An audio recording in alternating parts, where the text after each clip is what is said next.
떡집 딸이라니 참 우리 집안 체면이 말이 아니네요. 이런 집안이 무슨 사돈이람? 순간 피로 연장은 조용해졌습니다. 숟가락을 들던 하객들의 손이 멈췄고 시선이 일제히 신부 아버지에게 쏠렸습니다. 신부 아버지는 고개를 숙인 채 아무 말도 하지 못했습니다. 그의 손은 무릎 위에서 떨리고 있었고 얼굴은 창백하게 굳어 있었습니다. 신부의 눈에는 눈물이 고였습니다. 입술을 깨물며 울음을 삼켰지만 결국 눈물이 뺨을 타고 흘러내렸습니다. 신랑은 당황한 표정으로 어머니를 바라봤습니다. 그러나 신부는 그의 손을 붙잡으며 떨리는 목소리로 말했습니다. 괜찮아요. 오늘은 참아요. 하지만 그날의 침묵은 오래가지 못했습니다. 단 하루 만에 이 결혼식장에서의 모욕은 모든 것을 뒤흔들었고 누구도 예상하지 못한 거대한 반전이 시작되고 있었습니다. 안녕하세요. 우리 사연관입니다. 사연 시작 전 무료 버튼인 구독과 알림 설정은 우리 사연관에 큰 힘이 됩니다. 그럼 오늘의 사연 시작하겠습니다. 봄 햇살이 따스하게 내리시는 4월의 어느 토요일 오후, 서울 강남의 한 예식장은 아침부터 분주했습니다. 오늘은 이 집 아들의 결혼식이 열리는 날이었죠. 예식장 입구에는 화려한 꽃 장식이 빼곡히 들어서 있었고 붉은 카펫이 깔린 통로를 따라 하객들이 하나둘 모여들기 시작했습니다. 신랑 측 하객들은 대부분 정장 차림에 명품 가방을 든 사람들이 많았습니다. 회사 임원들, 사업가들, 그리고 친척들까지 모두 깔끔하고 세련된 옷차림으로 예식장을 채워갔죠. 로비에서는 인사를 나누는 소리와 웃음소리가 끊이지 않았습니다. 신랑의 어머니인 박 여사는 화려한 한복을 입고 하객들을 맞이하며 연신 미소를 지었습니다. 오늘은 자신의 아들이 결혼하는 날이니까요. 박 여사의 얼굴에는 자부심이 가득했습니다. 신부 측 하객들도 하나둘 도착하기 시작했습니다. 신부의 친구들, 직장 동료들이 예식장 안쪽으로 들어섰죠. 그들은 소박하지만 단정한 옷차림이었습니다. 화려하지는 않았지만 따뜻한 미소를 띤 사람들이었죠. 신부의 어머니는 일찍 돌아가셨고 아버지 홀로 딸을 키워냈다는 이야기는 이미 양가 사이에서 알려진 사실이었습니다. 예식 시작 30분 전쯤 신부의 친정아버지가 예식장에 도착했습니다. 60대 후반쯤 되어 보이는 그는 낡은 회색 한복을 입고 있었습니다. 옷감이 오래되어 보였고 한복 저고리의 색도 약간 발해 있었죠. 하지만 그는 정성스럽게 옷매무새를 가다듬고 조용히 예식장 안으로 들어섰습니다. 그의 손에는 작은 보자기에 싼 작은 선물 꾸러미가 들려 있었습니다. 신부의 아버지가 신랑 측 가족들이 모여 있는 쪽으로 다가가자 박 여사가 그를 발견했습니다. 박 여사는 얼굴에 억지 미소를 지으며 고개를 끄덕였지만 그 눈빛은 차가웠습니다. 신부 아버지는 정중하게 인사를 올렸습니다. 사돈 어른, 오늘 좋은 날 만나 뵙게 되어 영광입니다. 우리 딸 잘 부탁드립니다. 박 여사는 짧게 대답했습니다. 네, 그러세요. 그 말투에는 따뜻함이 없었습니다. 신부 아버지는 그래도 미소를 잃지 않고 자리를 물러났죠. 그는 예식장 한쪽 구석 자리에 조용히 앉았습니다. 주변 하객들은 그를 힐끗힐끗 쳐다보았습니다. 낡은 한복 차림이 화려한 예식장 분위기와 대조를 이루었기 때문이죠. 신랑 측 친척 몇 명이 모여서 수군거리기 시작했습니다. 저분이 신부 아버지라던데? 그러게, 떡집 하신다던데.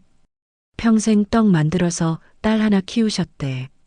아이고, 그래도 오늘은 좀 더 나은 옷을 입고 오시지. 사돈댁이 뭔데? 그 소리가 작지 않았는지 근처에 앉아있던 사람들도 고개를 돌려 신부 아버지를 쳐다보았습니다. 신부 아버지는 그 시선들을 느꼈지만 아무 말 없이 고개를 숙이고 앉아 있었습니다.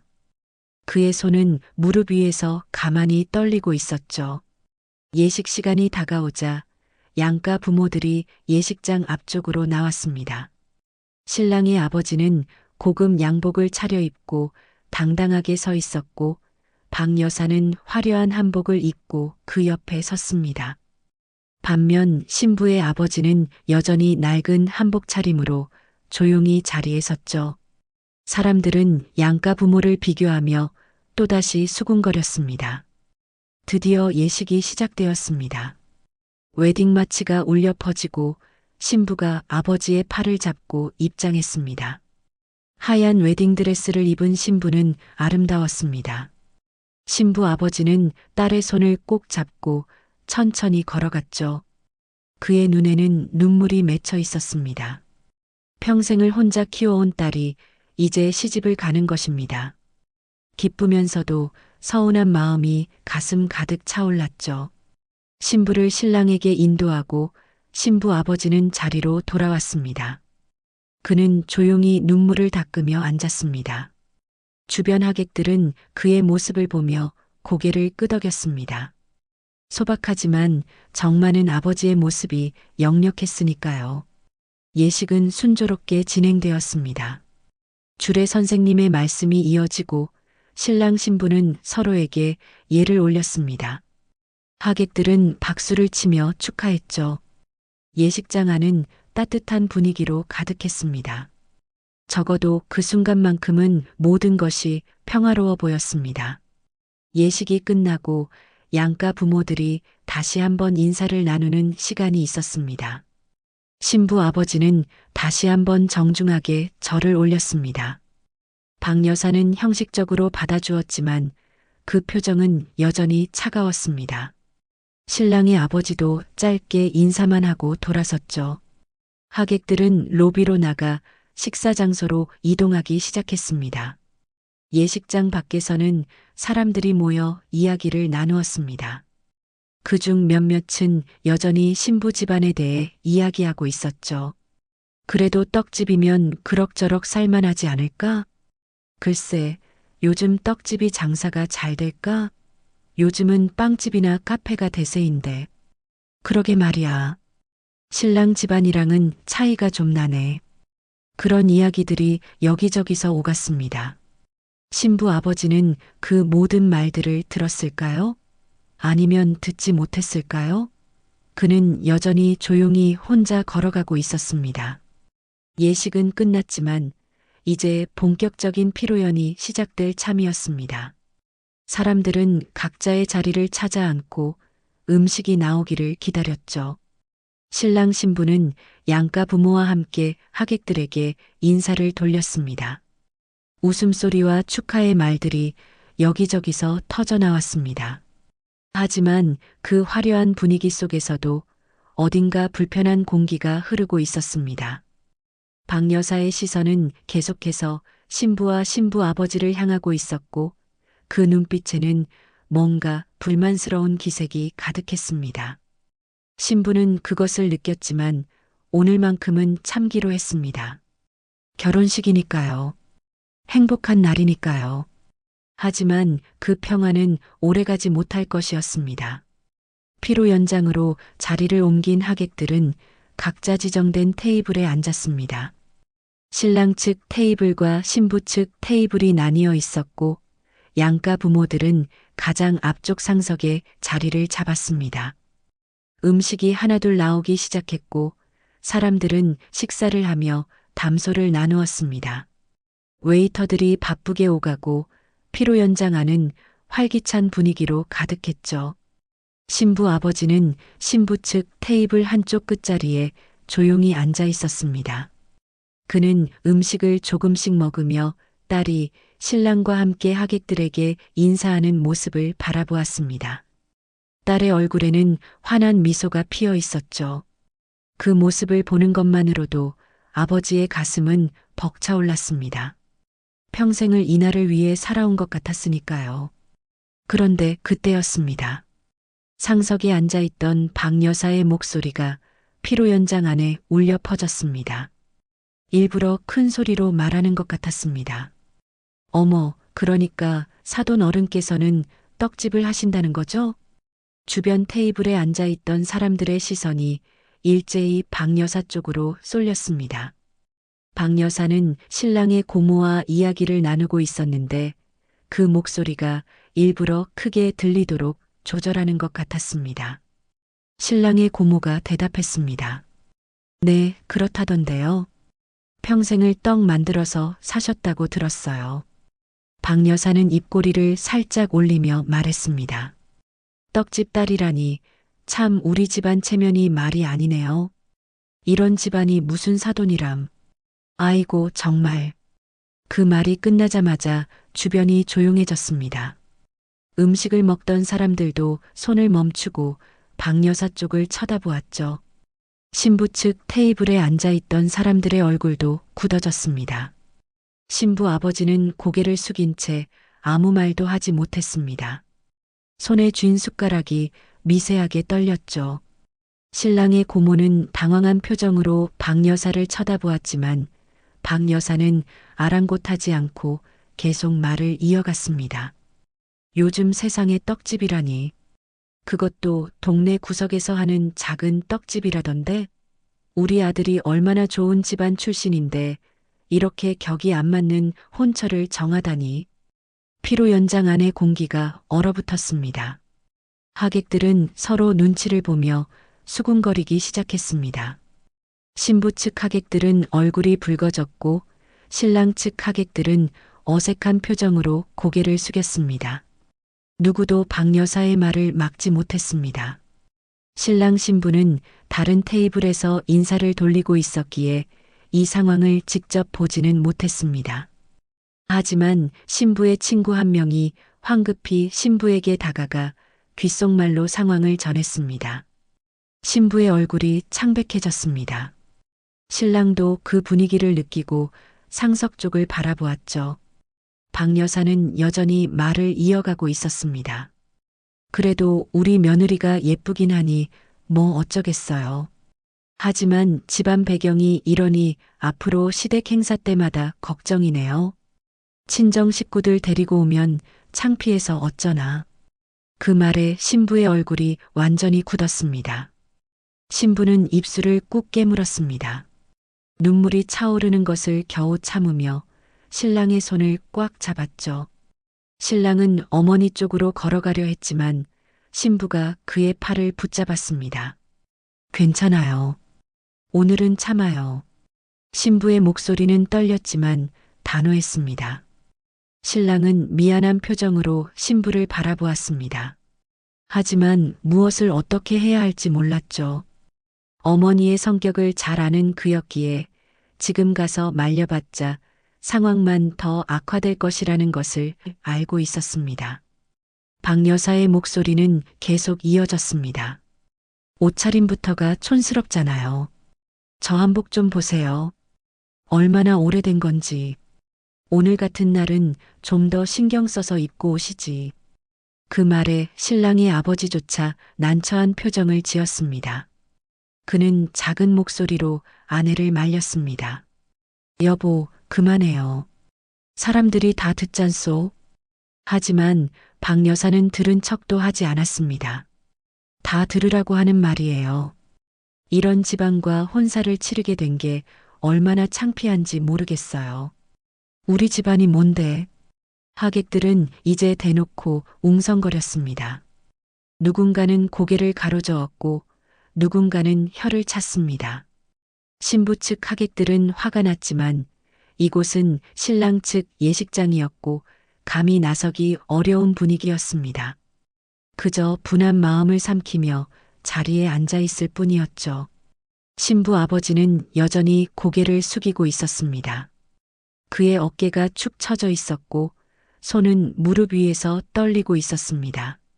평생 성실하게 살아온 사람이었습니다. 새벽부터 일어나 떡을 만들고 손님들을 정성껏 대하며 살아왔죠. 딸 하나 제대로 키우기 위해 잠도 제대로 못 자며 일했습니다. 그런데 이제 그 딸의 결혼식 날 이런 모욕을 당하고 있었습니다. 눈물이 그의 눈가에 맺혔지만 그는 흘리지 않았습니다. 대신 주먹을 꽉 쥐었습니다. 손톱이 손바닥에 파고들 정도로 힘을 주었죠. 하지만 아무 말도 하지 않았습니다. 오늘은 딸의 결혼식이니까요. 딸의 행복한 날을 망치고 싶지 않았습니다. 신부는 멀리서 아버지의 모습을 보았습니다. 아버지의 축 처진 어깨, 떨리는 손, 그리고 고개를 숙인 모습. 그 모습이 신부의 가슴을 후벼 팠습니다. 눈물이 주르륵 흘러내렸습니다. 신랑이 황급히 신부의 눈물을 닦아주었지만 눈물은 멈추지 않았습니다. 피로연은 이미 엉망이 되어 있었습니다. 사람들은 음식을 먹기는 했지만 분위기는 무겁기만 했습니다. 웃음소리도 사라졌고 축하의 말도 들리지 않았습니다. 그저 어색한 침묵과 수군거림만이 피로연장을 채웠죠. 박 여사는 그제야 만족한 듯 입꼬리를 올렸습니다. 자신이 원하는 것을 얻은 것 같았습니다. 신부 집안을 무시하고 자신의 우월함을 과시한 것이죠. 하지만 그 순간 박 여사는 몰랐습니다. 자신이 방금 한 행동이 얼마나 큰 대가를 치르게 될지. 신부는 눈물을 닦고 신랑에게 말했습니다. 이제 그만 가요. 더 이상 여기 있고 싶지 않아요. 신랑은 고개를 끄덕였습니다. 두 사람은 조용히 피로연장을 빠져나갔습니다. 하객들은 그들의 뒷모습을 바라보았습니다. 누구도 막지 않았습니다. 다들 이 상황이 얼마나 불편한지 알고 있었으니까요. 신부 아버지도 자리에서 일어났습니다. 그는 딸을 따라 나가려다가 잠시 멈춰 섰습니다. 그리고 상석에 앉아 있는 박 여사를 한번 쳐다보았습니다. 그의 눈빛은 이상하게도 차분했습니다. 분노도 슬픔도 아닌 어떤 결심이 담긴 눈빛이었죠. 박 여사는 그 시선을 느끼고 신부 아버지를 쳐다보았습니다. 두 사람의 시선이 공중에서 마주쳤습니다. 잠깐의 침묵이 흘렀습니다. 그리고 신부 아버지는 천천히 고개를 돌려 피로연장을 나갔습니다. 그렇게 결혼식은 얼룩진 채 끝이 났습니다. 결혼식이 끝나고 피로연장을 나온 신랑 신부는 별실로 향했습니다. 신부의 얼굴은 여전히 창백했고 눈가는 붉게 부어 있었습니다. 신랑은 아무 말도 하지 못한 채 신부의 손을 꽉 잡고 있었죠. 두 사람은 잠시 별실에서 서로를 위로하며 시간을 보냈습니다. 피로연장 안은 여전히 어수선했습니다. 하객들은 자리를 뜨기 시작했지만 복도와 로비 곳곳에서 수군거림이 끊이지 않았습니다. 사람들은 오늘 있었던 일을 두고 이야기를 나누었죠. 아니, 결혼식 날 저렇게 대놓고 말하는 게 어디 있어? 참 기가 막히네. 신부가 얼마나 창피했을까.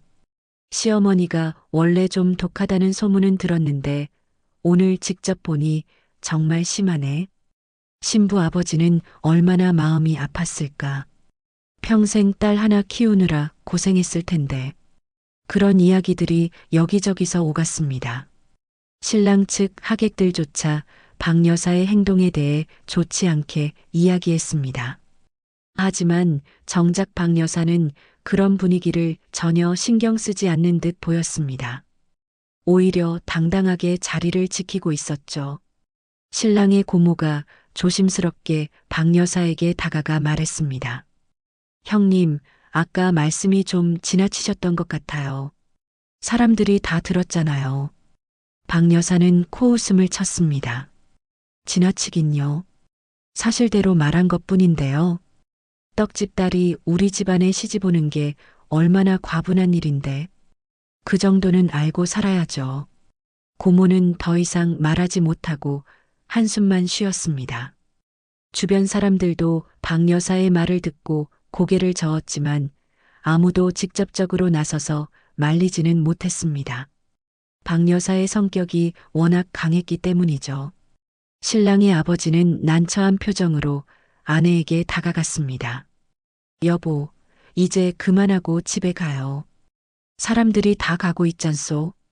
박 여사는 가방을 집어들며 말했습니다. 집에 가긴요.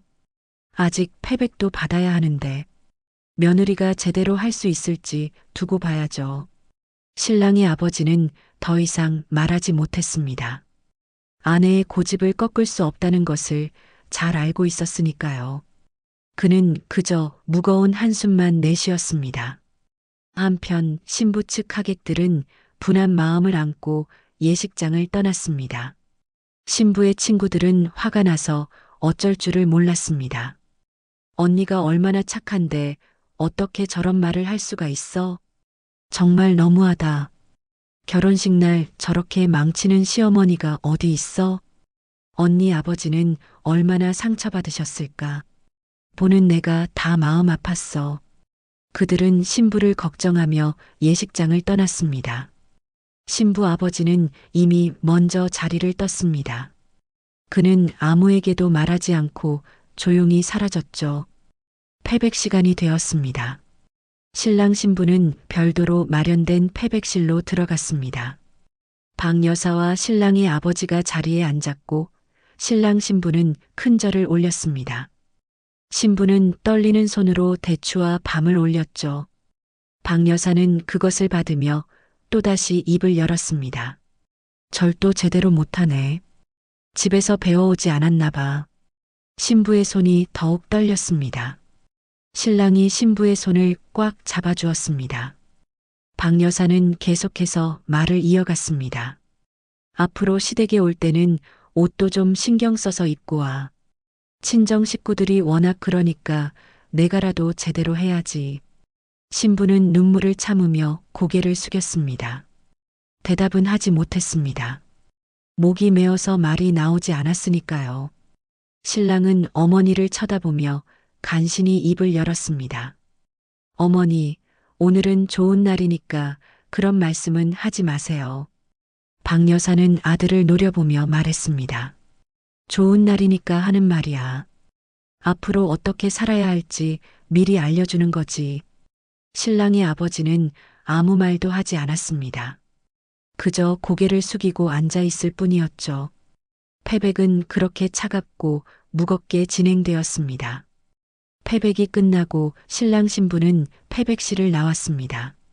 신부는 더 이상 눈물을 참지 못하고 흐느끼기 시작했습니다. 신랑은 신부를 안으며 위로했습니다. 미안해. 정말 미안해. 어머니가 원래 말이 좀 세서 그래. 나중에는 나아질 거야. 하지만 신부는 고개를 저었습니다.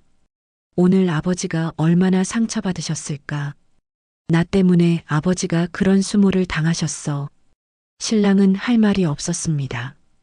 그저 신부를 꼭 안아주는 것밖에 할 수 없었습니다. 예식장 밖 주차장에서는 여전히 하객들이 헤어지고 있었습니다. 사람들은 차를 타고 떠나면서도 계속해서 오늘 있었던 일을 이야기했습니다.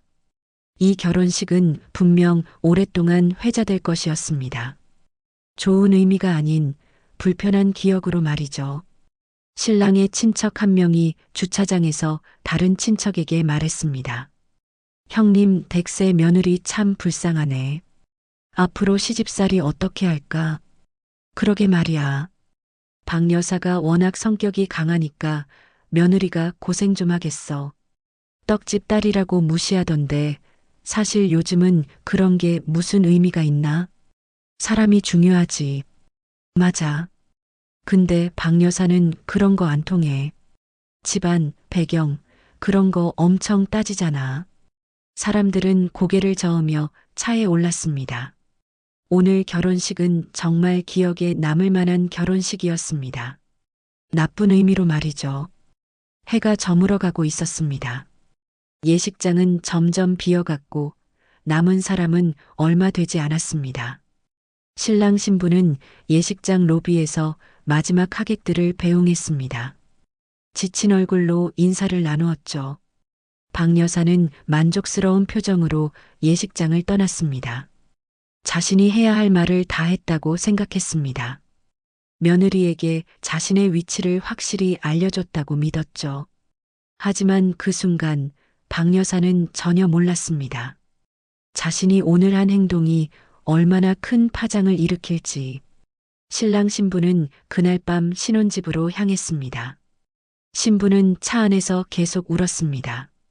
신랑은 운전을 하면서도 신부를 걱정스럽게 쳐다보았습니다. 괜찮아질 거야. 시간이 지나면 어머니도 달라지실 거야. 하지만 신부는 대답하지 않았습니다. 창밖을 바라보며 눈물만 흘렸습니다. 마음속으로는 아버지를 걱정하고 있었습니다. 아버지는 지금 어디서 무엇을 하고 계실까? 얼마나 마음이 아프실까? 그 생각에 신부의 가슴은 더욱 찢어질 듯 아팠습니다. 밤이 깊어갔습니다. 결혼식은 끝났지만 그날의 상처는 끝나지 않았습니다. 오히려 시작이었을지도 모릅니다. 박 여사의 말들, 사람들의 시선, 그리고 아버지의 축 처진 어깨, 그 모든 것이 신부의 마음속에 깊은 상처로 남았습니다. 그리고 그날 밤 어둠 속 어딘가에서는 한 남자가 조용히 무언가를 결심하고 있었습니다. 떡집을 운영하며 평생을 성실하게 살아온 그 남자는 딸이 당한 수모를 그냥 두고 볼 수 없었습니다. 무언가 해야 했습니다. 딸이 더 이상 이런 대접을 받지 않도록 말이죠. 그의 눈빛에는 이상한 결기가 서려 있었습니다. 결혼식이 끝난 그날 밤 신부 아버지는 예식장 주차장 구석진 곳에 홀로 서 있었습니다. 주차장은 이미 텅 비어 있었고 가로등 불빛만이 어둠을 밝히고 있었습니다. 그는 주머니에서 구겨진 담배 한 개비를 꺼냈습니다. 평소에는 담배를 거의 피우지 않았지만 오늘만큼은 달랐습니다. 라이터 불을 켜고 담배에 불을 붙였습니다. 연기가 피어올랐고 그는 깊게 들이마셨습니다. 폐 속 깊이 연기가 들어갔다가 천천히 뿜어져 나왔습니다. 그의 손은 여전히 미세하게 떨리고 있었습니다. 오늘 낮에 있었던 일들이 머릿속을 계속 맴돌았습니다. 박 여사의 목소리가 귓가에 다시 울렸습니다. 떡집 딸이라니 체면이 말이 아니네. 이런 집안이 무슨 사돈이람. 옷차림부터가 촌스럽네. 그 모든 말들이 가슴에 비수처럼 박혔습니다. 하지만 정작 더 아픈 것은 그 순간 아무것도 하지 못한 자신이었습니다. 신부 아버지는 고개를 들어 하늘을 올려다보았습니다. 밤하늘에는 별이 총총히 박혀 있었습니다. 그는 돌아가신 아내를 떠올렸습니다. 아내가 딸을 낳고 얼마 지나지 않아 세상을 떠난 지 벌써 30년이 넘었습니다. 그 긴 세월을 혼자서 딸을 키워왔습니다. 새벽 4시면 일어나 떡을 만들었습니다. 찹쌀을 불리고 시루에 쪄서 떡을 빚었습니다. 손이 까지고 허리가 휘어도 멈추지 않았습니다. 딸에게 배고픈 소리를 듣게 하고 싶지 않았으니까요. 딸이 학교 갈 때 도시락을 싸주고 밤에는 숙제를 봐주었습니다. 아버지이면서 어머니 역할도 해야 했습니다. 딸이 대학에 갈 때는 등록금을 마련하느라 밤낮으로 일했습니다. 명절이면 떡 주문이 밀려들었고 그때는 하루에 서너 시간밖에 자지 못했습니다. 하지만 힘들다는 소리는 하지 않았습니다. 딸이 원하는 공부를 할 수 있다면 그것으로 충분했으니까요. 딸은 착하게 자라주었습니다. 공부도 잘했고 성격도 온순했습니다. 아버지의 고생을 알기에 항상 조심스럽게 살았죠. 대학을 졸업하고 좋은 회사에 취직했을 때 신부 아버지는 정말 기뻤습니다. 이제 딸이 고생하지 않고 살 수 있겠구나 싶었습니다. 그리고 얼마 전 딸이 결혼한다는 소식을 전해왔습니다. 좋은 사람을 만났다며 환하게 웃는 딸의 모습을 보며 아버지는 안도했습니다. 드디어 딸이 행복하게 살 수 있겠구나 싶었죠. 신랑 집안이 좀 부유하다는 이야기를 들었지만 별로 신경 쓰지 않았습니다. 중요한 건 딸이 행복한 것이니까요. 하지만 오늘 결혼식 날 모든 것이 무너졌습니다. 박 여사의 말들은 단순히 자신을 향한 것이 아니었습니다. 딸을 향한 것이었습니다.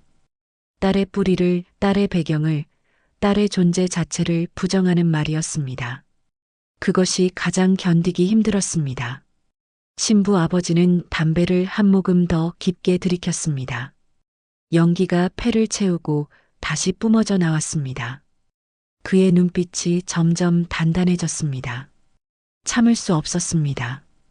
더 이상 딸이 이런 대접을 받게 둘 수 없었습니다. 평생 조용히 살아왔습니다. 누구와도 다투지 않았고 묵묵히 자신의 일만 했습니다. 세상에 큰 욕심도 없었습니다. 그저 딸 하나 잘 키우는 것이 전부였죠. 하지만 이제는 달랐습니다. 무언가를 해야 했습니다. 신부 아버지는 주머니에서 핸드폰을 꺼냈습니다. 오래된 기종이었지만 작동하는 데는 문제가 없었습니다. 그는 전화번호부를 뒤적이다가 한 번호에서 멈췄습니다. 오래전 알게 된 지인의 번호였습니다. 지역 신문사에서 일하는 기자였죠. 몇 년 전 그 기자가 전통 떡집에 관한 기사를 쓰면서 인터뷰를 요청했었습니다. 신부 아버지는 흔쾌히 응했고 기자는 정성스럽게 기사를 작성해 주었습니다. 그 이후로 가끔씩 안부를 묻는 사이가 되었죠. 그 기자는 지역 경제와 사회 문제에 관심이 많았고 불의를 보면 참지 못하는 성격이었습니다. 신부 아버지는 잠시 망설였습니다. 정말 이래도 되는 걸까? 하지만 곧 결심을 굳혔습니다. 딸을 위해서라면 해야 했습니다. 더 이상 딸이 무시당하는 것을 보고만 있을 수 없었습니다. 그는 전화를 걸었습니다. 벨이 몇 번 울렸고 곧 상대방이 받았습니다. 여보세요? 기자님, 저 떡집 하는 사람입니다. 기억하시는지 모르겠습니다. 아, 사장님, 물론 기억하죠. 무슨 일이세요? 신부 아버지는 잠시 침묵했습니다. 그리고 천천히 입을 열었습니다. 기자님께 부탁드릴 일이 있습니다. 오늘 제 딸 결혼식이 있었습니다. 그런데 그는 오늘 있었던 일을 차근차근 설명했습니다. 박 여사가 한 말들, 사람들의 반응, 딸이 흘린 눈물, 모든 것을 담담하게 이야기했습니다. 기자는 말없이 들었습니다. 이야기가 끝나자 기자는 한숨을 쉬었습니다. 정말 화가 나는 일이네요. 하지만 사장님, 이걸 왜 제게 말씀하시는 겁니까? 신부 아버지는 잠시 망설이다가 말했습니다. 사실을 알려야 합니다. 우리 집안이 결코 부끄러운 집안이 아니라는 것을요. 기자는 조용히 물었습니다. 무슨 뜻입니까? 저희 떡집이 있는 땅, 그리고 주변 땅들이 모두 저희 소유입니다. 아버지 때부터 물려받은 땅이죠. 지금은 떡집을 하고 있지만 사실 저희는 이 지역에서 꽤 큰 땅을 소유하고 있습니다. 기자는 놀란 듯 물었습니다. 그게 정말입니까? 네. 시가로 치면 수백억 원이 넘습니다. 하지만 저는 그것을 자랑하고 싶지 않았습니다. 그저 조용히 떡집을 하며 살고 싶었죠. 돈이 중요한 게 아니니까요. 기자는 잠시 침묵했습니다. 그리고 천천히 말했습니다. 사장님, 정말 이 이야기를 기사로 쓰길 원하십니까? 신부 아버지는 단호하게 대답했습니다. 네. 제 딸이 더 이상 무시당하지 않게 하고 싶습니다. 사실을 알려주세요. 기자는 깊게 한숨을 쉬었습니다. 알겠습니다. 내일 아침 기사를 내겠습니다. 각오하셔야 할 겁니다. 이 기사가 나가면 상당한 파장이 있을 테니까요. 괜찮습니다. 그게 제가 원하는 것입니다. 전화가 끊어졌습니다. 신부 아버지는 핸드폰을 주머니에 다시 넣었습니다. 담배는 이미 꺼져 있었습니다. 그는 담배꽁초를 바닥에 버리고 발로 밟아 껐습니다. 밤바람이 불어왔습니다. 차가운 바람이 얼굴을 스쳤지만 신부 아버지는 전혀 춥지 않았습니다. 오히려 마음속이 뜨거웠습니다. 드디어 무언가를 했다는 안도감이 들었습니다. 그는 주차장을 걸어 나왔습니다. 자신의 낡은 차로 향했습니다. 차 문을 열고 운전석에 앉았습니다. 시동을 걸고 천천히 주차장을 빠져나갔습니다. 예식장의 불빛이 점점 멀어졌습니다. 집으로 가는 길, 신부 아버지는 창밖을 바라보았습니다. 거리는 조용했고 사람들은 모두 잠든 시간이었습니다. 하지만 그의 마음속은 복잡했습니다. 과연 이 선택이 옳은 것일까? 딸이 이 사실을 알면 뭐라고 할까? 하지만 곧 고개를 저었습니다. 이미 결정한 일이었습니다. 되돌릴 수 없었습니다. 그리고 되돌리고 싶지도 않았습니다. 내일 아침이면 모든 것이 바뀔 것입니다. 사람들은 진실을 알게 될 것이고 박 여사는 자신이 한 말을 후회하게 될 것입니다. 신부 아버지의 얼굴에 희미한 미소가 떠올랐습니다.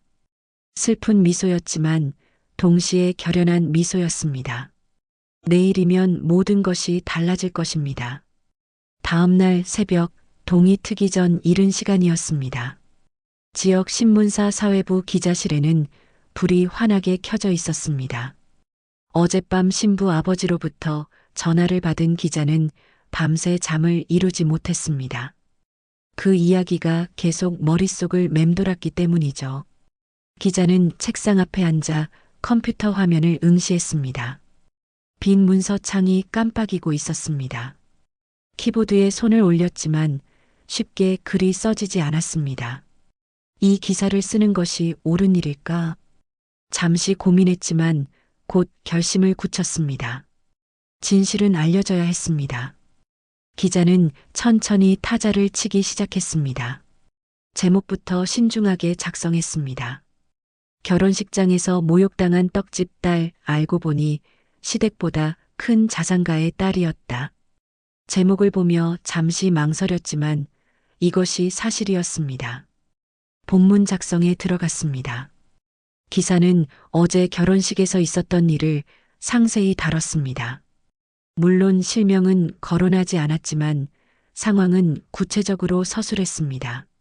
시어머니가 결혼식장에서 며느리와 사돈을 공개적으로 모욕한 일, 떡집을 한다는 이유로 무시한 일, 그리고 많은 하객들이 그 장면을 목격한 일까지 모두 담았습니다. 그리고 반전을 기사 중반부에 배치했습니다. 신부의 친정이 실제로는 이 지역에서 상당한 규모의 땅을 소유하고 있다는 사실, 그 땅의 시가가 수백억 원에 달한다는 사실, 신부 아버지가 돈보다는 전통과 성실함을 중요시 여겨 평생 떡집을 운영해 왔다는 사실을 하나씩 풀어냈습니다. 기자는 또한 지역 경제에 대한 내용도 덧붙였습니다. 신부 아버지의 떡집이 이 지역에서 오랫동안 사랑받아온 곳이라는 점, 지역 주민들에게 일자리를 제공하고 명절마다 어려운 이웃들에게 떡을 나눠주던 일화들도 포함시켰습니다. 그는 단순히 부자가 아니라 지역사회에 기여해 온 사람이었습니다. 기사 마지막 부분에는 조심스럽게 메시지를 담았습니다. 사람을 겉모습이나 직업으로 판단하는 것이 얼마나 위험한 일인지, 그리고 결혼식이라는 경사스러운 자리에서조차 타인을 무시하는 행동이 얼마나 부끄러운 일인지 되새겨볼 필요가 있다는 내용이었습니다. 기사를 다 쓰고 나서 기자는 여러 번 읽어보았습니다. 사실 확인도 철저히 했습니다. 어젯밤 신부 아버지와 통화한 이후 등기부등본과 지역 부동산 자료들을 확인했습니다. 모든 것이 사실이었습니다.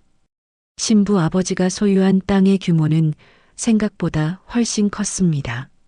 새벽 5시 기자는 편집장에게 메일을 보냈습니다. 긴급 기사라는 제목과 함께 원고를 첨부했습니다. 평소라면 편집 회의를 거쳐 기사가 실리지만 이번 건은 시급했습니다. 온라인 뉴스로 먼저 내보내야 했습니다. 오전 6시쯤 편집장에게서 연락이 왔습니다. 기사를 검토했고 내보내도 좋다는 승인이었습니다. 편집장도 이 기사의 의미를 이해했습니다.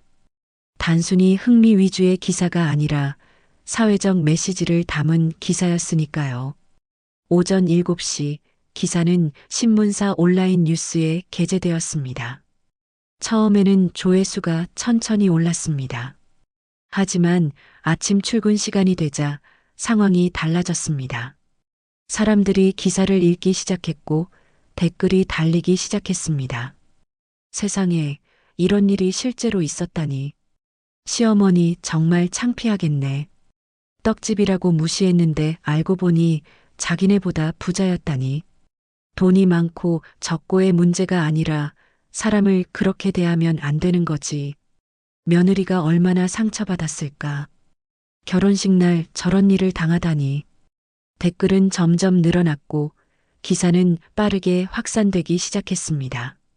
누군가 기사를 자신의 소셜미디어에 공유했고 그것이 다른 사람들에게 퍼져나갔습니다. 순식간에 인터넷 커뮤니티로 번졌습니다. 오전 8시가 되자 다른 언론사들도 이 기사를 주목하기 시작했습니다. 몇몇 대형 포털 사이트에서 이 기사를 메인에 배치했습니다. 조회수는 급격히 치솟았습니다. 댓글도 수백 개가 달렸습니다. 사람들의 반응은 대부분 비슷했습니다. 시어머니의 행동에 대한 비난, 신부와 신부 아버지에 대한 동정과 응원, 그리고 돈이나 직업으로 사람을 판단하는 사회 풍토에 대한 비판이었습니다. 오전 9시 기사는 완전히 폭발했습니다. 주요 포털 사이트 실시간 검색어 상위에 올랐습니다. 결혼식 모욕, 떡집 딸, 시어머니 갑질이라는 키워드가 상위권을 차지했습니다. 기사 조회수는 10만을 넘어섰고 계속 올라가고 있었습니다. 텔레비전 뉴스에서도 이 기사를 다루기 시작했습니다. 아침 뉴스 시간에 앵커가 이 사건을 소개했습니다. 어제 한 결혼식장에서 있었던 충격적인 사건이 화제입니다라는 멘트와 함께 기사 내용이 방송되었습니다. 라디오 방송에서도 이 이야기가 나왔습니다. 진행자들은 이 사건에 대해 이야기를 나누었고 청취자들의 의견도 받았습니다. 대부분의 청취자들은 시어머니를 비난했고 신부를 응원했습니다. 오전 10시쯤 기사는 사회적 이슈가 되었습니다. 전국적으로 이 이야기가 퍼졌고 사람들은 출근길 지하철에서, 회사 사무실에서, 카페에서 이 이야기를 나누었습니다. 모두가 이 사건에 대해 한마디씩 했습니다. 요즘도 저런 시어머니가 있다니 믿기지 않아. 떡집 한다고 무시하다니 참 한심하다. 돈이 있든 없든 사람을 그렇게 대하면 안 되는 거 아냐? 신부가 정말 불쌍해. 결혼식 날 저런 일을 겪다니. 인터넷 커뮤니티에는 이 사건에 대한 토론이 끊이지 않았습니다. 어떤 사람들은 시어머니를 강하게 비난했고 어떤 사람들은 신부 아버지의 대응 방식에 대해 의견을 나눴습니다. 하지만 대부분은 시어머니의 행동이 잘못되었다는데 동의했습니다. 기자는 사무실에서 이 모든 상황을 지켜보았습니다. 기사가 이렇게 큰 반향을 일으킬 줄은 몰랐습니다.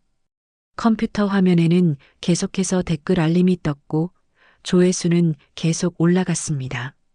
이미 수십만 명이 이 기사를 읽었습니다.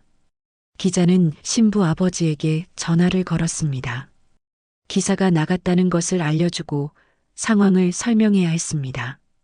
사장님, 기사가 나갔습니다. 그런데 예상보다 훨씬 큰 반응입니다. 전국적으로 화제가 되고 있어요. 전화 저편에서 신부 아버지는 잠시 침묵했습니다. 그리고 조용히 대답했습니다. 그렇군요. 고맙습니다, 기자님. 괜찮으시겠습니까? 이제 많은 사람들이 이 이야기를 알게 되었습니다. 신부 아버지는 단호하게 말했습니다. 괜찮습니다. 이게 제가 원한 것입니다. 전화가 끊어졌습니다. 기자는 핸드폰을 내려놓고 다시 컴퓨터 화면을 바라보았습니다. 기사는 계속해서 퍼져나가고 있었습니다. 이제 돌이킬 수 없는 상황이었습니다. 하지만 기자는 후회하지 않았습니다. 진실을 알린 것뿐이었으니까요. 그리고 이 기사가 사회에 작은 메시지라도 던질 수 있다면 그것으로 충분했습니다. 아침 해가 높이 떠올랐습니다. 새로운 하루가 시작되었습니다. 하지만 어제 결혼식을 올렸던 두 가족에게는 전혀 다른 하루가 될 것이었습니다. 오전 9시 신혼집에서 아침을 준비하던 신부는 핸드폰에 쏟아지는 알림에 깜짝 놀랐습니다. 친구들, 직장 동료들, 심지어 오랫동안 연락하지 않았던 사람들까지 메시지를 보내오고 있었습니다. 무슨 일인지 확인하려고 메시지를 열어본 순간 신부의 얼굴이 하얗게 변했습니다. 친구가 보내온 링크를 클릭하자 기사가 떴습니다. 결혼식장에서 모욕당한 떡집 딸, 알고 보니 시댁보다 큰 자산가의 딸이었다. 손이 떨렸습니다. 기사를 읽어 내려가자 어제 있었던 일들이 그대로 적혀 있었습니다. 신부는 급히 아버지에게 전화를 걸었습니다. 아빠, 이게 무슨 일이에요? 기사가 왜 나간 거예요? 신부 아버지는 조용히 대답했습니다. 미안하구나.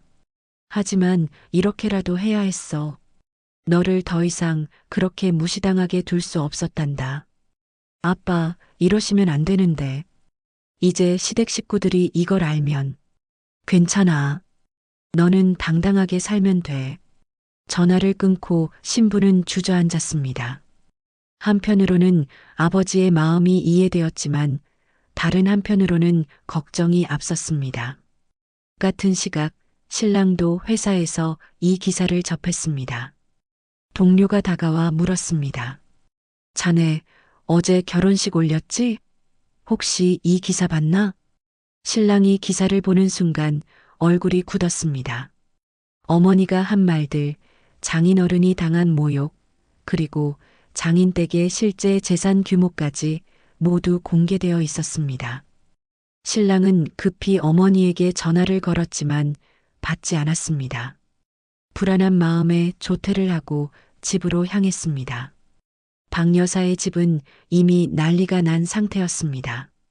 아침부터 친척들과 지인들의 전화가 쏟아졌습니다. 형님, 어제 결혼식 때 좀 심하셨던 거 아니에요? 이제 기사까지 났는데 어쩌려고요? 사돈댁이 그렇게 큰 자산가인 줄 몰랐다면서요? 참 창피하시겠어요.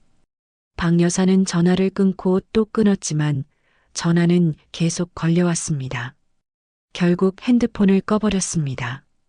박 여사는 소파에 주저앉아 머리를 감싸쥐었습니다. 신랑의 아버지도 회사에서 비상이 걸렸습니다. 그의 회사는 상장 기업이었고 오전장이 열리자 주가가 흔들렸습니다. 이사회에서는 긴급 회의가 소집되었습니다. 회장님, 이 기사 때문에 회사 이미지에 타격이 있을 것 같습니다. 기사에서 신랑 측 가족이 경영하는 회사가 언급되었고 사람들은 그 회사를 검색하기 시작했습니다. 인터넷 커뮤니티에는 부정적인 댓글들이 쏟아졌습니다. 이런 회사 물건은 안 사야겠어. 경영자 집안 수준이 이 정도면 회사도 뻔하지. 오전 10시쯤 주요 포털 사이트 실시간 검색어 상위권에 신랑 아버지 회사 이름이 올랐습니다. 부정적인 댓글들이 쏟아졌고 회사 홈페이지 게시판에도 항의 글들이 올라왔습니다. 신랑 아버지는 급히 홍보팀을 불러 대책을 논의했습니다. 하지만 뾰족한 수가 없었습니다. 이것은 사실이었고 부인할 수도 없었습니다. 오전 11시 신랑이 집에 도착했습니다. 박 여사는 소파에 앉아 멍하니 텔레비전을 바라보고 있었습니다. 텔레비전에서는 이 사건을 다루고 있었습니다. 이런 일은 우리 사회의 만연한 직업 차별의 단면을 보여줍니다. 겉으로 드러나는 것만으로 사람을 판단하는 풍토가 얼마나 위험한지 다시 한번 깨닫게 되는 사례입니다. 박 여사는 텔레비전을 끄고 아들을 바라보았습니다. 엄마, 이제 어떻게 할 거예요? 박 여사는 대답하지 못했습니다. 입술만 파르르 떨렸습니다. 평생 자신이 남들보다 우월하다고 믿으며 살아왔습니다. 하지만 지금 이 순간 모든 것이 무너지고 있었습니다. 신랑은 아내에게 전화를 걸었습니다. 신부는 울면서 전화를 받았습니다. 미안해. 정말 미안해. 엄마가 잘못했어. 이제 어떻게 해야 할지 모르겠어요. 장인어른도 너무 속상하셨을 거야. 이해할 수 있어. 두 사람은 한동안 말없이 서로의 숨소리만 들었습니다. 오후가 되자 상황은 더욱 악화되었습니다. 신랑 아버지 회사의 거래처들이 하나둘 연락을 해왔습니다. 이미지 문제로 거래를 재검토하겠다는 곳들도 있었습니다. 주가는 계속 떨어졌고 장마감 시간에는 하한가에 근접했습니다. 회사 임직원들도 술렁였습니다. 일부 직원들은 이직을 고민하기 시작했습니다. 회사 분위기는 최악이었습니다. 저녁 무렵 박 여사는 거울 앞에 섰습니다. 거울 속 자신의 얼굴을 바라보았습니다. 늙고 지친 얼굴이었습니다. 평생 자신이 옳다고 믿으며 살아왔는데 이제 모든 것이 잘못되었다는 것을 깨달았습니다. 어제 결혼식 때 한 말들이 떠올랐습니다. 떡집 딸이라니 체면이 말이 아니네. 이런 집안이 무슨 사돈이람. 그 말들이 이제는 자신에게 돌아와 부메랑이 되었습니다. 핸드폰을 다시 켰더니 수백 통의 문자와 부재중 전화가 쌓여 있었습니다.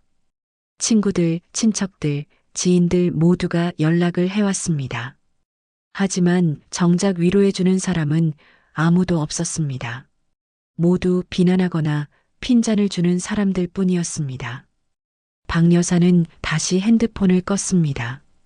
소파에 주저앉아 천장을 바라보았습니다. 하루 만에 모든 것이 바뀌었습니다. 어제만 해도 자신이 우월하다고 생각했는데 오늘은 모든 사람들에게 손가락질 당하는 신세가 되었습니다. 창밖으로 해가 지고 있었습니다. 박 여사에게 이 하루는 영원처럼 길게 느껴졌습니다. 그리고 내일은 더 힘든 하루가 될 것이라는 것을 알고 있었습니다. 다음 날 아침 박 여사는 거의 잠을 이루지 못한 채 눈을 떴습니다. 창밖으로 아침 해가 떠올랐지만 그 빛이 전혀 따스하게 느껴지지 않았습니다. 어제의 악몽 같은 하루가 끝났지만 오늘은 더 힘든 하루가 될 것 같았습니다. 아침 뉴스를 켜자 여전히 이 사건이 다뤄지고 있었습니다. 각종 토론 프로그램에서는 전문가들이 나와 이 사건을 분석했습니다. 직업차별, 결혼 문화의 문제점, 시댁과 친정의 관계 등 다양한 주제로 이야기가 확산되고 있었습니다. 박 여사는 텔레비전을 껐습니다. 더 이상 볼 수가 없었습니다. 핸드폰을 켜보니 여전히 메시지와 전화가 쌓여 있었습니다. 그중 한 통은 신랑의 고모로부터 온 것이었습니다. 형님, 이제 정말 사과하셔야 할 것 같아요.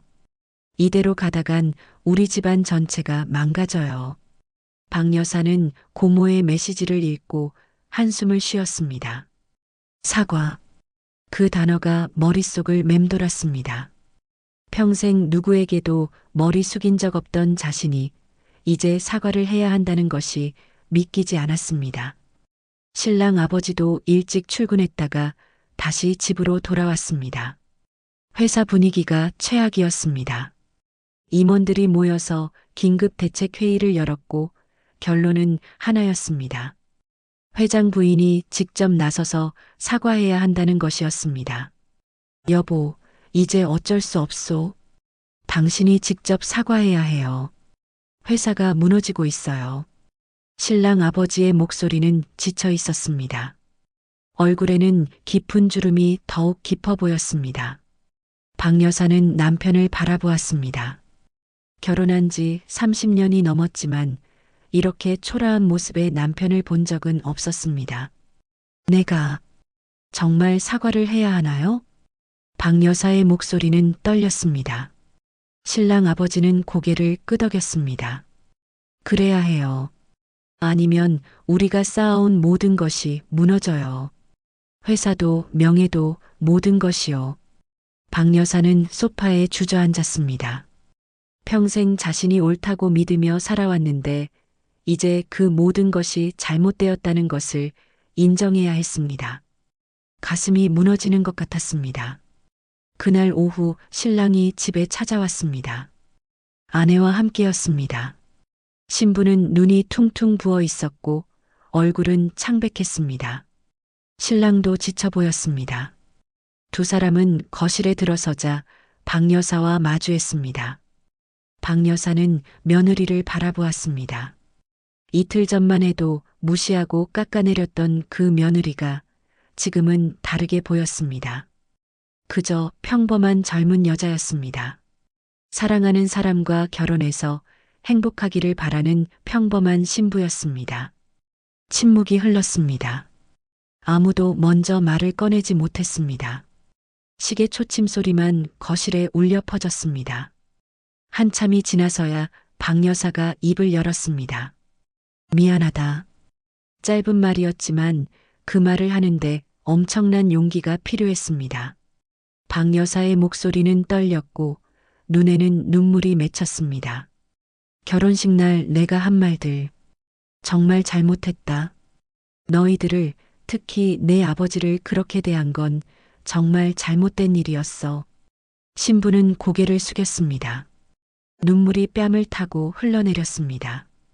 박 여사는 계속 말을 이어갔습니다. 내가 평생 잘못 살았나 봐. 사람을 겉모습으로, 직업으로, 돈으로만 판단했어.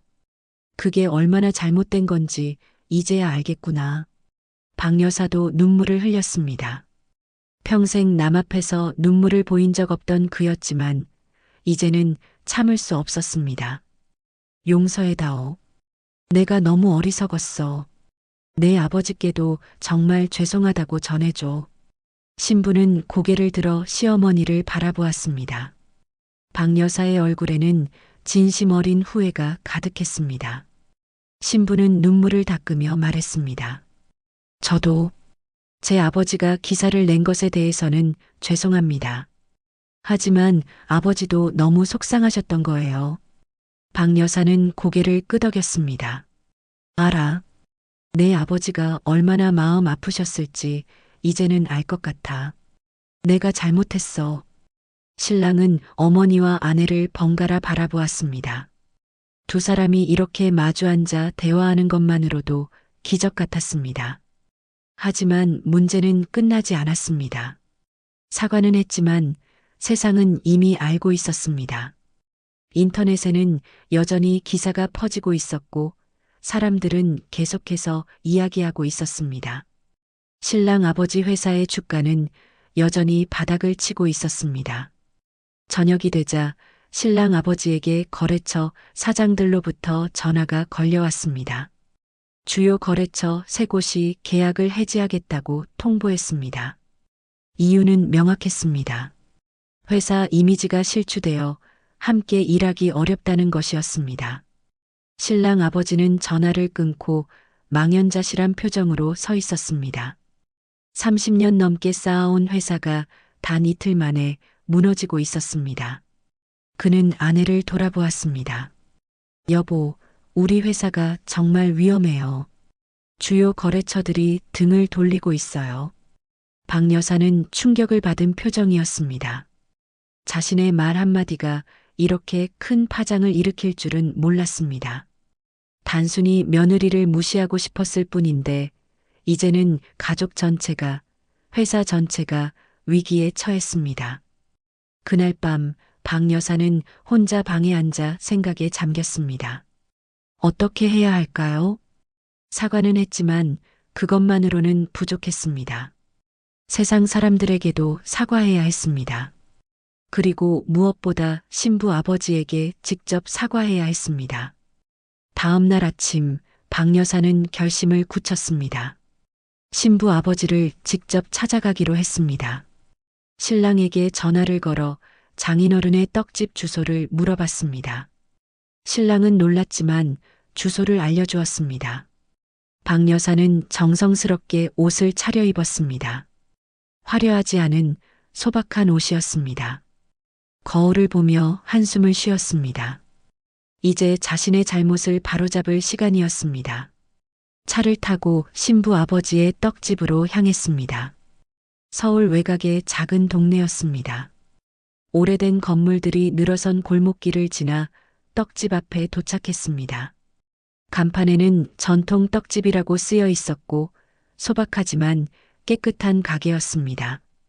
박 여사는 차에서 내려 떡집 문 앞에 섰습니다. 유리문 너머로 신부 아버지가 보였습니다. 그는 흰 앞치마를 두르고 떡을 만들고 있었습니다. 정성스럽게 떡을 빚는 그의 모습은 진지했습니다. 박 여사는 깊게 숨을 들이마셨습니다. 그리고 떡집 문을 열고 안으로 들어갔습니다. 문이 열리는 소리에 신부 아버지가 고개를 들었습니다. 박 여사를 보는 순간 그의 얼굴이 굳어졌습니다. 두 사람은 한동안 말없이 서로를 바라보았습니다. 공기가 무겁게 가라앉았습니다. 박 여사는 천천히 입을 열었습니다. 사돈 어른, 찾아뵈어도 될까요? 신부 아버지는 잠시 망설이다가 고개를 끄덕였습니다. 박 여사는 가게 안으로 들어갔습니다. 신부 아버지는 손을 씻고 박 여사를 작은 탁자로 안내했습니다. 앉으십시오. 박 여사는 의자에 앉았습니다. 두 사람 사이에 침묵이 흘렀습니다. 박 여사는 가슴이 두근거렸습니다. 무슨 말부터 해야 할까요? 어떻게 사과해야 할까요? 박 여사는 천천히 고개를 숙였습니다. 그리고 떨리는 목소리로 말했습니다. 사돈 어른, 정말 죄송합니다. 제가 정말 잘못했습니다. 그 말과 함께 박 여사의 눈에서 눈물이 떨어졌습니다. 평생 누구 앞에서도 무릎 꿇지 않았던 그였지만 이제는 진심으로 잘못을 인정할 수밖에 없었습니다. 박 여사의 눈물은 멈추지 않았습니다. 신부 아버지는 그 모습을 조용히 바라보았습니다. 평생 강하게만 살아온 사람이 이렇게 무너지는 모습을 보니 마음 한편이 복잡했습니다. 결혼식 날 제가 한 말들 정말 용서받을 수 없는 짓이었습니다. 사돈 어른을 그리고 우리 며느리를 그렇게 모욕한 것은 제 평생 최대의 잘못입니다. 박 여사는 고개를 들어 신부 아버지를 바라보았습니다. 눈가는 눈물로 젖어 있었고 얼굴에는 진심 어린 후회가 가득했습니다. 저는 평생 겉모습만 보고 사람을 판단하며 살았습니다. 얼마나 어리석었는지 이제야 깨달았어요. 사돈 어른께서 평생 정직하게 일하시며 따님을 훌륭하게 키우신 것, 그것이 얼마나 대단한 일인지 이제야 알겠습니다. 신부 아버지는 잠시 침묵했습니다. 그리고 천천히 입을 열었습니다. 저도 기사를 낸 것에 대해서는 미안하게 생각합니다. 하지만 제 딸이 그렇게 무시당하는 것을 보고만 있을 수 없었습니다. 박 여사는 고개를 끄덕였습니다. 당연하십니다. 아버지로서 당연한 일을 하신 겁니다. 잘못은 모두 제게 있습니다. 신부 아버지는 한숨을 쉬었습니다. 사실 저도 너무 지나쳤던 것 같습니다. 조용히 해결할 방법도 있었을 텐데 기사까지 내서 사돈댁 전체를 공경에 빠뜨렸으니까요. 두 사람은 서로를 바라보았습니다. 그리고 동시에 깨달았습니다. 둘 다 자식을 사랑하는 부모였다는 것을, 그리고 둘 다 잘못이 있었다는 것을 말이죠. 박 여사가 다시 말했습니다. 사돈 어른, 이제부터라도 다시 시작할 수 있을까요? 제가 정말 변하겠습니다. 우리 며느리를, 그리고 사돈 어른을 진심으로 존중하겠습니다. 신부 아버지는 잠시 생각했습니다. 그리고 천천히 고개를 끄덕였습니다. 우리 아이들을 위해서라도 그래야겠지요. 이미 부부가 된 아이들인데 우리 어른들이 계속 이러고 있을 수는 없잖습니까? 박 여사의 얼굴에 안도의 표정이 떠올랐습니다. 신부 아버지가 일어나 찻잔을 가져왔습니다. 두 사람은 마주 앉아 차를 마셨습니다. 어색했지만 처음보다는 훨씬 부드러운 분위기였습니다. 사돈 어른, 이 떡집이 정말 훌륭합니다. 오래된 전통이 느껴지네요. 신부 아버지는 희미하게 웃었습니다. 아버지 때부터 해온 일입니다. 돈을 많이 버는 일은 아니지만 정직하게 할 수 있는 일이라 좋습니다. 제가 그 가치를 몰랐습니다. 앞으로는 배우겠습니다. 그날 오후 박 여사는 떡집을 나서며 신부 아버지와 악수를 나눴습니다. 두 사람의 얼굴에는 조금이나마 화해의 기색이 보였습니다. 완전히 풀린 것은 아니었지만 적어도 새로운 시작을 할 수 있게 되었습니다. 며칠 후 신랑 신부는 양가 부모를 모두 초대했습니다. 신혼집에서 작은 식사 자리를 마련한 것이었습니다. 박 여사와 신부 아버지가 다시 마주 앉았습니다. 이번에는 결혼식 때와는 전혀 다른 분위기였습니다. 박 여사는 신부 아버지가 가져온 떡을 정성스럽게 받았습니다. 사돈 어른께서 직접 만드신 떡이라니 정말 감사합니다. 별것 아닙니다. 우리 사돈 어른들께서 맛있게 드셨으면 좋겠습니다. 식사 자리는 생각보다 화기애애했습니다. 박 여사는 이전과는 달리 겸손한 태도로 대화에 임했습니다. 신부 아버지도 마음을 열고 이야기를 나눴습니다. 신랑 신부는 그 모습을 보며 안도의 한숨을 쉬었습니다. 식사가 끝난 후 박 여사는 며느리에게 다가갔습니다. 얘야, 그동안 정말 미안했어. 앞으로는 좋은 시어머니가 되도록 노력할게. 신부는 눈물을 글썽이며 고개를 끄덕였습니다. 어머니, 저도 좋은 며느리가 되겠습니다. 두 사람은 서로를 껴안았습니다. 신부 아버지는 그 모습을 보며 조용히 미소 지었습니다. 이것이 그가 원했던 것이었습니다. 딸이 행복하게 사는 것, 그것이 전부였습니다. 몇 주가 지나면서 상황은 점차 안정되었습니다. 신랑 아버지 회사도 서서히 회복세를 보이기 시작했습니다. 박 여사가 직접 나서서 사과 성명을 발표했고 사람들은 그 진심을 느꼈습니다. 주가도 조금씩 올랐고 거래처들도 하나둘 돌아왔습니다. 박 여사는 변했습니다. 이전처럼 남을 무시하거나 깎아내리지 않았습니다. 며느리를 진심으로 대했고 신부 아버지를 존중했습니다. 사람들은 박 여사의 변화를 보며 놀라워했습니다. 어느 날 오후 박 여사는 신부 아버지의 떡집을 다시 찾았습니다. 이번에는 손님으로 온 것이 아니라 배우러 온 것이었습니다. 사돈 어른, 떡 만드는 법을 좀 가르쳐 주시겠습니까?